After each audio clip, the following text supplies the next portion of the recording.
Hello, sweeties. You look fabulous, by the way. I love your style. Always, always, darling. Okay, so before we go to questions from the audience, I have a few short questions from you. And I want to start by, you've appeared in some pretty incredible series over the course of the years. And I want to know if it was different making a series in the 90s like ER versus making a series in the 2000s and currently. I'd say probably it depends on the genre that you're involved in when you're filming, because if one thinks about sort of going to, say, Doctor Who and the original series and the series in its different incarnations in the 70s, that show got pretty, very belovedly, we all loved the show, but it was very creaky towards the end. You could really see the sets move, and America, they were already doing Star Wars, and everything was so sort of high tech, but the BBC were a little bit behind the curve. But then, doing something like ER, which is a hospital drama. And again, very much, certainly our particular hospital drama was very much, medicine was always that was the main story of the episode. It was that, and then the relationships were sort of secondary, but it was always the story about whatever particular emergency was, what that storyline was. And so they had to be really up to date with everything, and we worked with medical supervisors, doctors. We were sent equipment that very often hadn't even been properly tested in the hospitals yet. It was companies who were just about to launch something. And so we had really cutting-edge equipment, which was very exciting for us as actors, because we were very aware that we were super privileged to sort of be working with this. And a lot of med students actually were told to watch our show because they could see procedures that they wouldn't actually get to witness as students. So I'd say, has that answered your question? I think so. I just like listening to I your could just talk. go on and on and on. And my second question before we get to questions from the audience is, so your standout role, of course, on Doctor Who, from what I've read, it was initially only going to be, an episode or two? And is that true? And then they decided to bring you back? No, I think Stephen Moffat, because I know him, and he doesn't do things that haven't already been meticulously planned. Stephen knew already that River was going to be coming back. He already had that storyline figured out in his head, and I think he told Russell T Davies, but nobody else really knew. I certainly didn't know. I thought that it was just this fabulous 2-episode story arc that I was thrilled to be involved in, but I thought that would be it. But Stephen definitely has sort of like long-term storylines in his head, and particularly even with, for example, who the parents of River are. He knew that. So he's kind of crazy if you think about it. Stephen Moffat was writing Doctor Who and sort of like all of its complexities, and at the same time he was writing Sherlock and all of those sort of complexities as well. He's kind of he's got this incredible brain. Yeah. Okay, so if it's all right with you, we're going to take some questions from the audience. Like I said, Sure. we have a microphone that's set up right over yonder, just one question per person. Do we have any willing victims? Who wants to be the first one? You guys can get in a line. We got Kim Possible making her way down. All right. Oh my goodness, a unicorn is asking me a question. How fabulous. Okay, this one is totally not sci-fi related. It is, you always have fabulous hair, and as somebody who's always fighting the frizz, what do you use?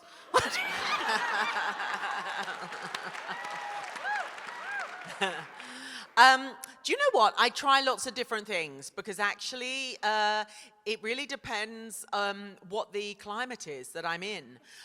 So when I was living in LA and doing conventions, traveling around, I'd sort of kind of feel like I don't have a problem. You know, what's the problem, Frizz? What?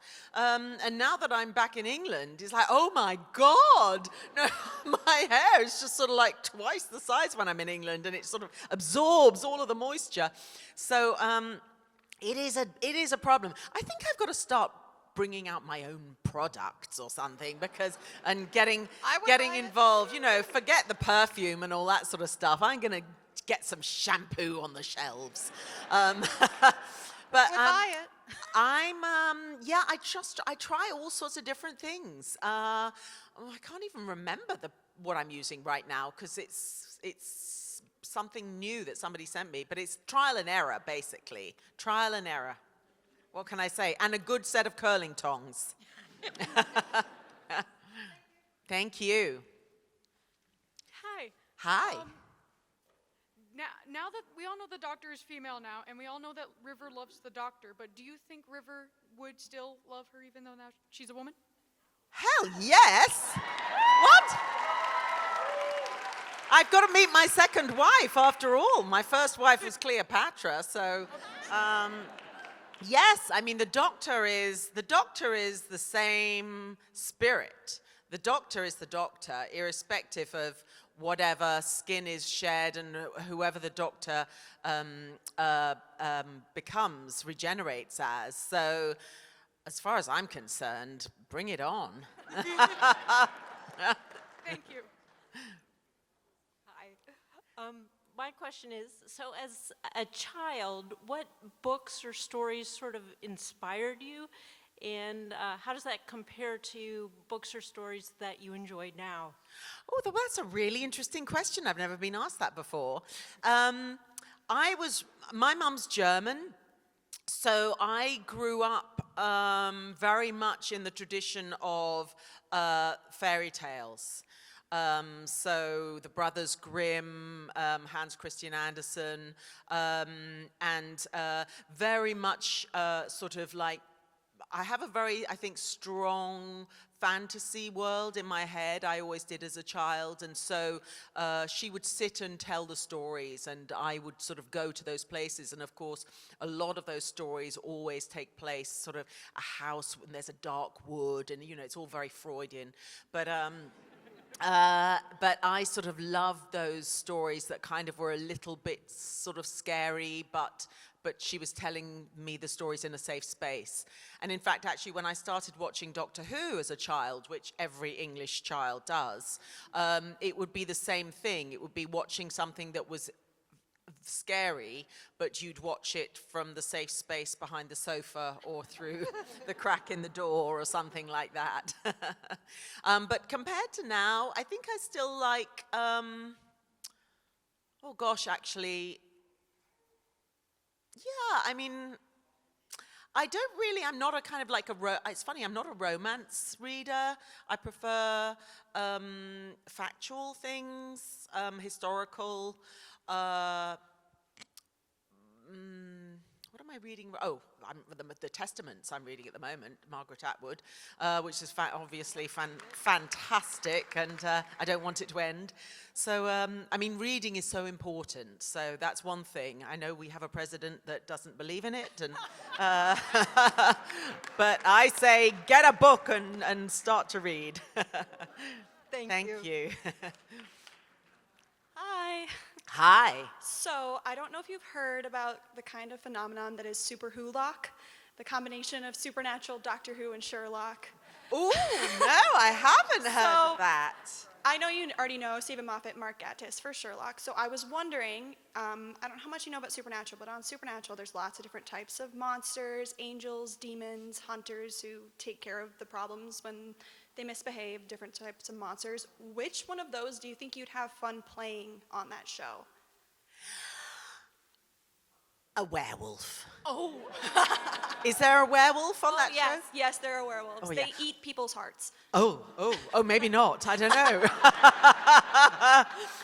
I just kind of imagined that amazing movie, American Werewolf in London. I sort of would love to kind of like get the special effects where all of a sudden I started creaking and my bones expanding. And That definitely happens. hair sprouting on my chest would be very exciting.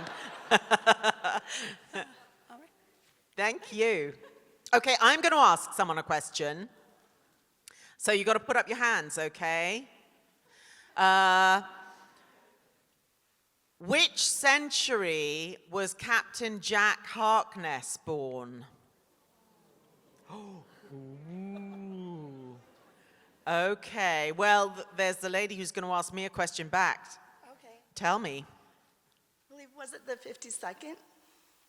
You're so close, but that's not the right answer. Somebody else. You've asked a question, so I won't ask you. Somebody else who's put their hand up. Stadium in the grey, yes. I want to say 51st. Ha ha! You're absolutely right. Here's a banana. That was a good throw.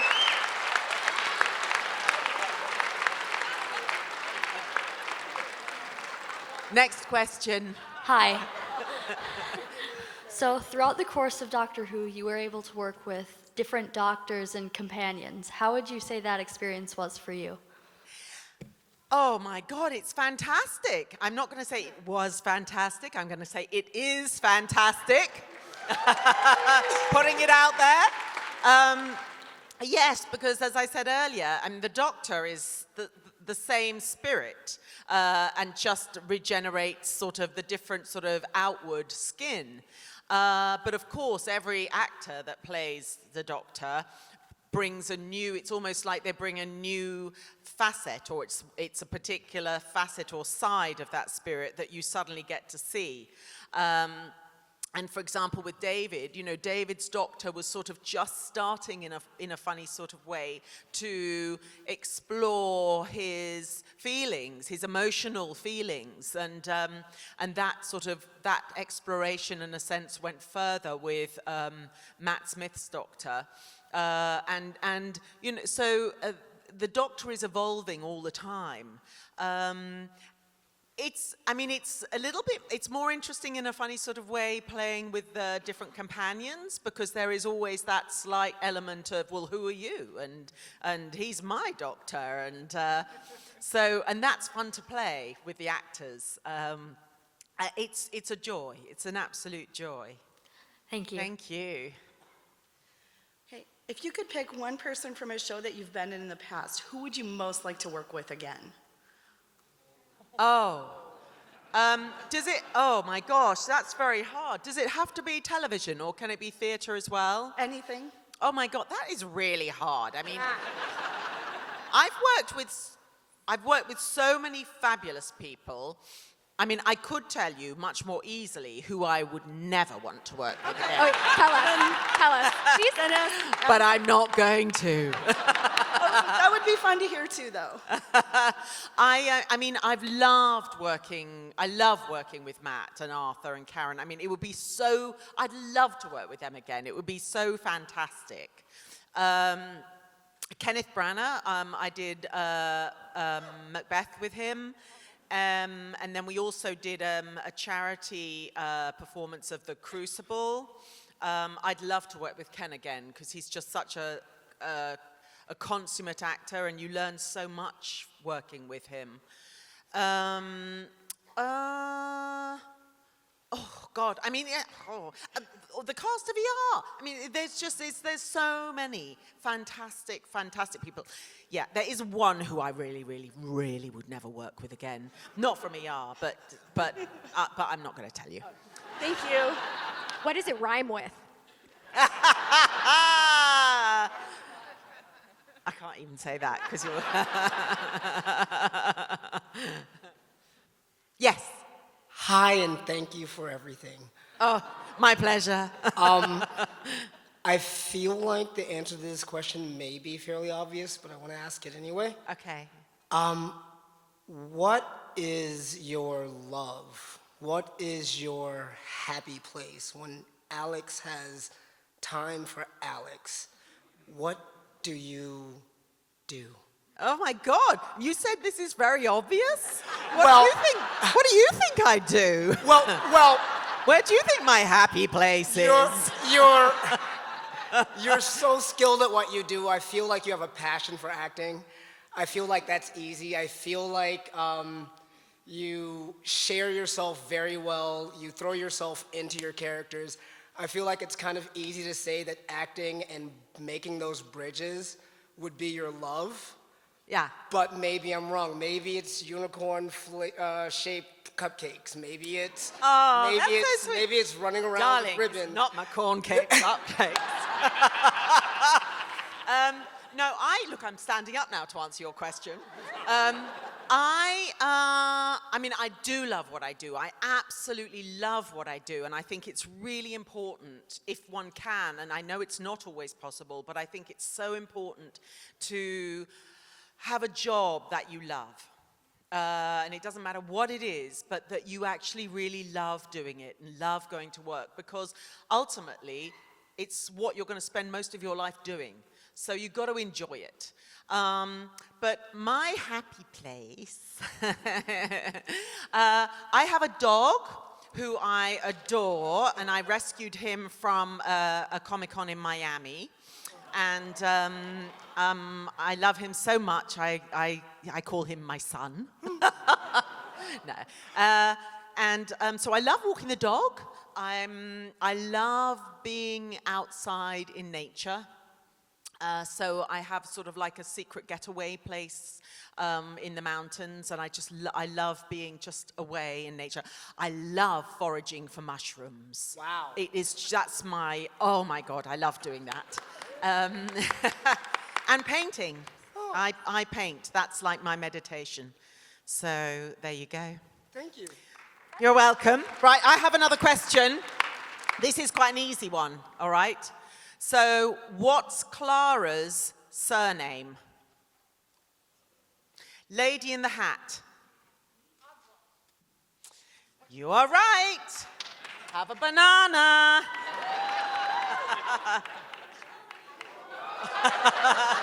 Take that man's eye out. Okay, I've got another question. In fact, I've written them down, some of them, because they're quite difficult, some of them. All right, then. Professors Yana and Thaskalos were aliases used by which of the Doctor's villains? Let me see. I need a gentleman. I'm going to say this gentleman here. Yes! The Master. All right. Have a banana. Ooh, ooh. There was a runaway banana. Oh, yeah. I'm hoping you're going to pick someone in the back. I want to see Yeah. how far you can throw a banana. All right. Then somebody can ask me some questions. You need to throw me bananas. Yes. Okay, so my mom got me to fall in love with you in ER. I got her to fall in love with you in Doctor Who. What was your favorite series to work on? Oh, God, I can't. You mean between those two? I can't. No, I can't say. They're so different. I loved working on ER. I was on it for 8 seasons, and I was working on it all the time. And so we became very close, very much a family. And I loved, alongside the acting, I really loved having the opportunity to actually learn about medicine, because you sort of felt like you were actually really almost learning to be a doctor as you were working, because everything was real, and in a sense we were performing real operations. It just happened to be on a prosthetic body or something like that, but we were making the incisions that doctors would make, and so I found all of that absolutely fascinating. But then, I mean, my God, I loved the Alien movies, and I'd always sort of thought or dreamt, oh my God, if I could have a role like Ripley, because I think it's such a fabulous, she's such a great character. So then when I got the opportunity to play River, I felt like, oh my, this is my chance. I'm in this sort of fabulous show, and we go to other universes and time travel, and I get to shoot Daleks, and it's sort of like, I kind of thought, this is it, I've got my dreams. So I can't say which is the best, but I've been incredibly lucky to have both experiences. Thank you. Thank you.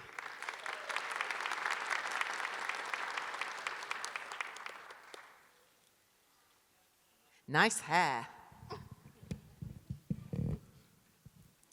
What was the defining moment in your life that you knew that you wanted to be an actor?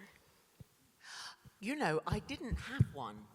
I didn't have a light bulb moment at all. But if I look back at how I was as a child, it was obvious. That's what I was going to do. I dreamt of, people have asked me this before, so forgive me if you've heard me give this answer. I sort of dreamt about being, aside from wanting to be a princess, I wanted to be a flight attendant. I wanted to be an English barrister. They're the ones with the wigs, and actually it wasn't, and I was a girl guide, but I only was a girl guide until I got to go through the ceremony and got the uniform. And it was all about costume. It was about dressing up. And I realized that there was no way I could ever be a barrister. And actually, I didn't want to be a flight attendant. I just wanted to wear the costumes. So, so actually, acting that's what I'm meant to do. Thank you. Hi there. Hi, look at that fabulous hair. Wow. Oh, thank you. I have a lot of friends who are artists and creators and writers and theater majors and creative people. Yeah. But throughout their time and friends that I've had, I've heard them say that they've been told that their dreams aren't, practical, and you can't live off a creative writer's wage. You can't live off a theater actor's wage. How would you respond to people who talk down to those who have a more creative outlet and want to make that their career? And what would you also say to the people who are getting beaten down by those naysayers? You know what? It's because I think the truth is one has to be realistic, and there's a point at which you have to ask yourself those questions. I mean, when I first started in the business, because when I wanted to be an actor as a profession, and I wanted to go to drama school, and it never even occurred to me that I might do a television job or do a movie or anything like that. All I wanted to do was theatre, because that in a sense is what defines English actors mostly. And I sort of, I was growing up looking at Laurence Olivier and Judi Dench and they were great, all Maggie Smith, great theatre actors. And when I first graduated from drama school, I only worked in theatre, and you could still back then, I'm so old, you could still back then actually, you could live, modestly, but you could live as a theatre actor. You could pay rent or pay your mortgage. You could, sustain a family. That's all gone. It's gone. You can't. I've just done 2 plays this year, and it's kind of like you're doing it for charity. I mean, you come out at a loss, you don't even break even. But you do it because it feeds your soul.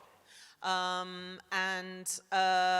one has to be realistic and know that you can't survive like that. So the choices are, you have to have another sort of a job supplementing, whether that's waiting tables or being a teacher or, whatever it is you can do.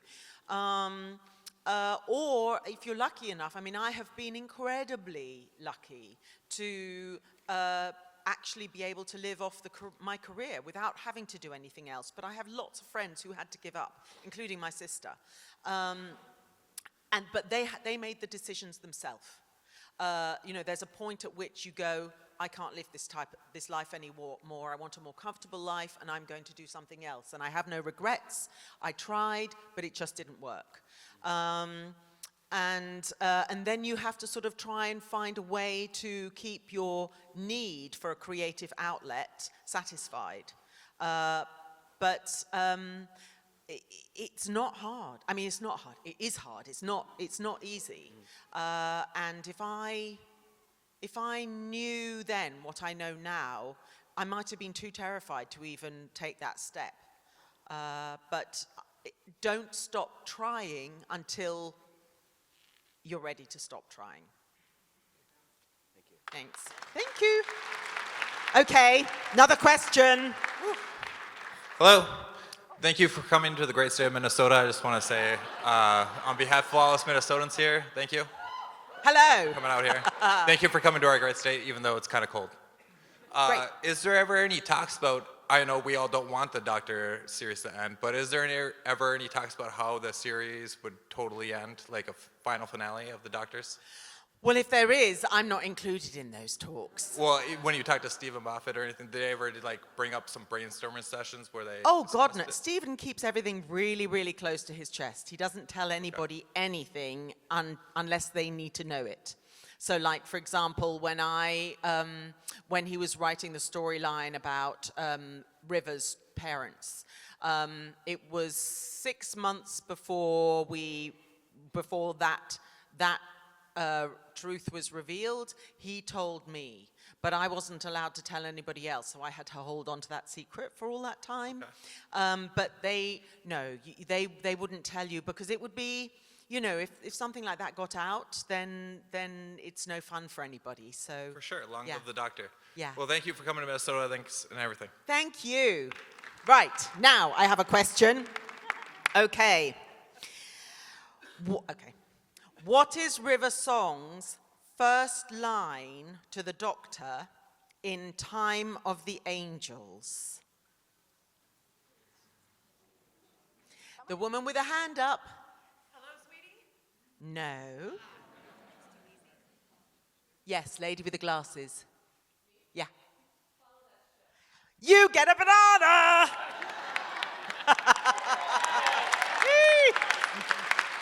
How many more have I got? Ooh, I've got 2 more. Fab. All right, next question. Who holds the rights to River's song? Is it Stephen Moffat? And with the new runners of the show, yeah, could River come back? Well, I don't know the answer to that. I don't think anybody holds the rights. I mean, if anything, I would imagine it's the BBC, in a sense, that would hold the I don't know what they're called, but the creative rights or whatever. But Stephen wouldn't let anybody else write for River. So I was only ever in his episodes. No other writer was allowed to create any of the River storylines. That suited me just fine, because he's so brilliant and I had such great lines. But I mean, now it's Chris Chibnall. So I would hope that actually Stephen, even if he didn't want anybody else to write for River, that he was very protective of her as a character. I would hope that he would be gracious enough to let other people have a go. I mean, I do with the audio stories. We have other writers writing for River, and they absolutely have her spirit and her essence in their writing. So I think it's something that Stephen she was very important for Stephen in a way. But yeah, I mean, look, Chris Chibnall created Captain Jack Harkness. I mean, so he knows how to write sassy lines. And I would love to come back. Thank you. We have about 10 minutes left. Okay, 10 minutes, okay. All right, here's a question, all right? So, What was the name of the first ever episode of Doctor Who? And what year did it first air? I want to get somebody right at the far back. That man who's waving.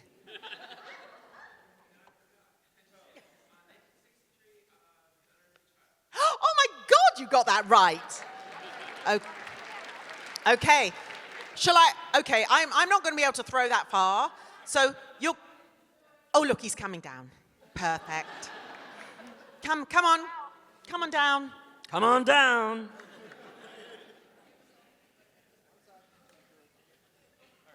Marvelous, marvelous, marvelous, she says. There you go. Spoilers.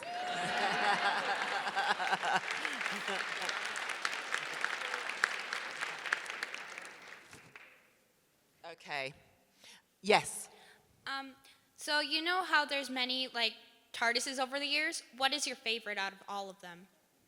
Do you know, actually, I think my favorite is the 12th Doctor's. Okay, thank you. I love that one. It had a drinks cabinet, for goodness sake. I mean, bye. Well, hello. Hello. Gilmore Girls is one of my favorite shows of all time, and Naomi Shropshire was probably my favorite part of A Year in the Life. Oh. So I wanted to ask, what was it like coming into the Gilmore world and filming with Alexis? That was very interesting because when the Gilmore Girls was first on, we were filming ER and we were working out of the same studio. And so we'd just have a sense of them, you know, whenever they were outside filming in the heat of August and they'd be doing their Christmas episode and everybody would be in woolens and there'd be fake snow everywhere.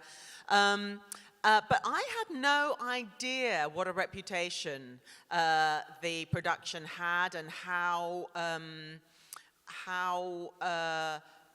specific the writer, the husband and wife, the writing team were, and how everybody had to be absolutely word perfect. And it was a really big thing. It was a big deal. And so when they revived it and I was invited to come in, I sort of, you know, I learnt my lines, but I made changes. And so we sat in and were rehearsing, and I was kind of doing an approximation of my lines. But I sort of did it because I just sort of said, oh, no, she wouldn't talk like this, or she's English. English people don't say this. And they completely let me get away with it. And poor Alexis, you know, she couldn't sort of swap an and or if or a but or whatever, and everything had to be so perfect, and they're so sort of nervous of getting it wrong. And I was like, yeah, okay, no, I don't want to say that, I'm going to say this. And so it was only afterwards that the script editor sort of, he was sitting there with his jaw on the floor because I was getting away with it. But it was great, yeah, it was fun. Awesome, thank you. Thank you. Hello, husband. Hello, sweetie. I just wanted to say you've been my favorite actress for a while now, so I'm super excited to see you here today. My question actually is involving the your Big Finish stuff. Yeah. I've been going through them, and there's a lot, but I've been going through them, and I'm wondering if there's one moment that you particularly would love to see to have filmed for real. Do you know, actually, I'd quite like to have all of them filmed. Funny that. No, because I think that the writers I think they're good. And they really get the world and capture the world. I mean, obviously some you can't, because I had the great privilege of working with Tom Baker, but we had to travel to his own studio because he's not really mobile anymore. So that wouldn't work to film, because he's just, you know, his voice is as young as it was when he was playing the Doctor all those years ago. And so if you just listen, one just can imagine him as the Doctor back then, and you can go on those adventures with him, whereas in reality, you know, he's much frailer physically. But but the stories are, yeah, they're good, and some of the characters and monsters and things that are being created, I think would be really fun to see visually, absolutely. Maybe it'll happen one day, who knows? Thank you. Thank you.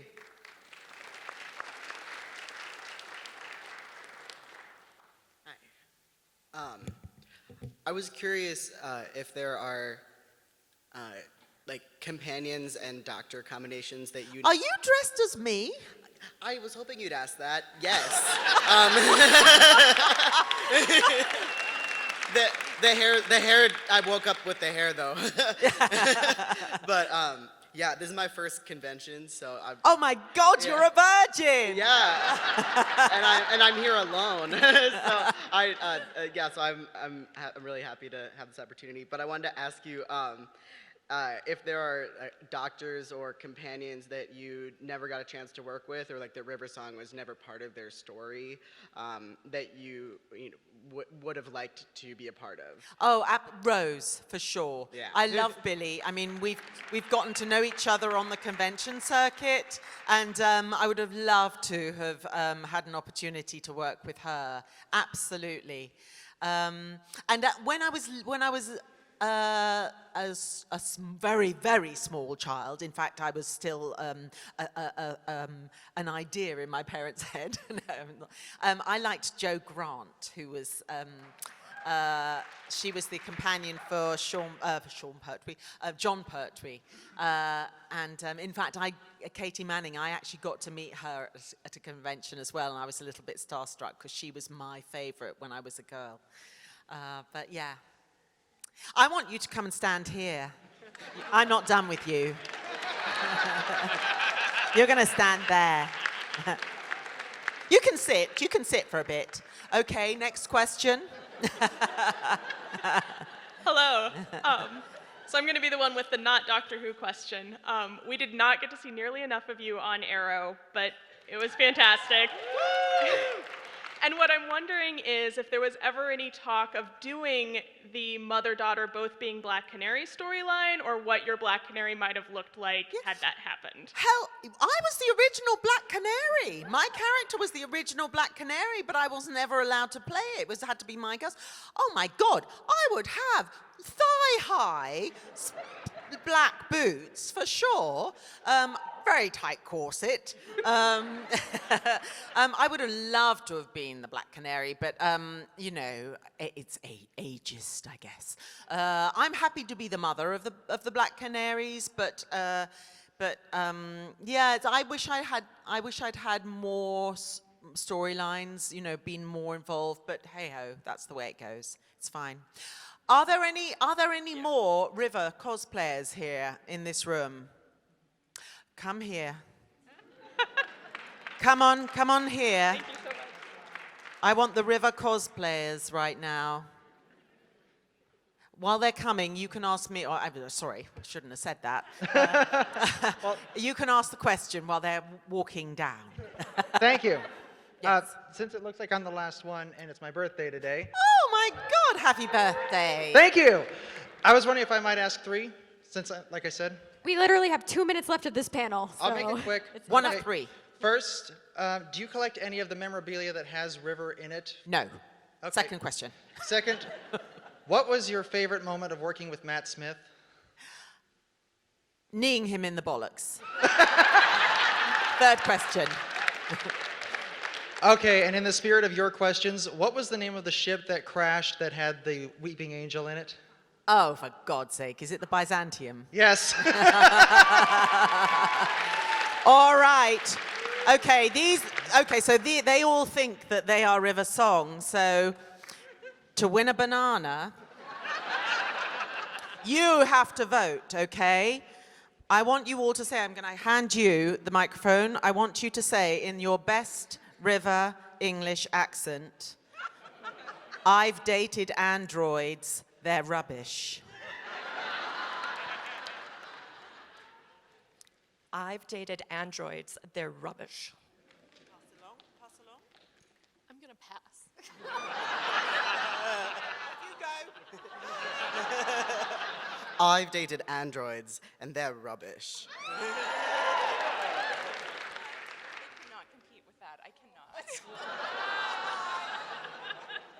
getting very tense. I've dated androids and they're rubbish. I've dated androids and they're rubbish. Ooh, okay. So, okay.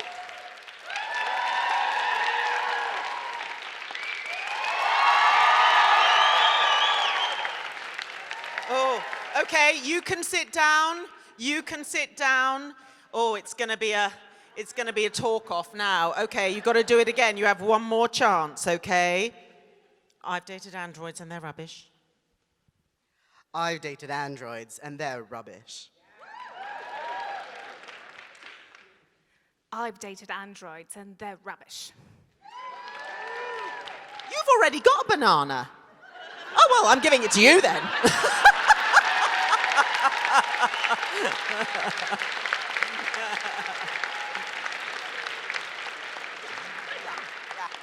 So any final Go on, thoughts? sit down. Bye-bye. You want some more?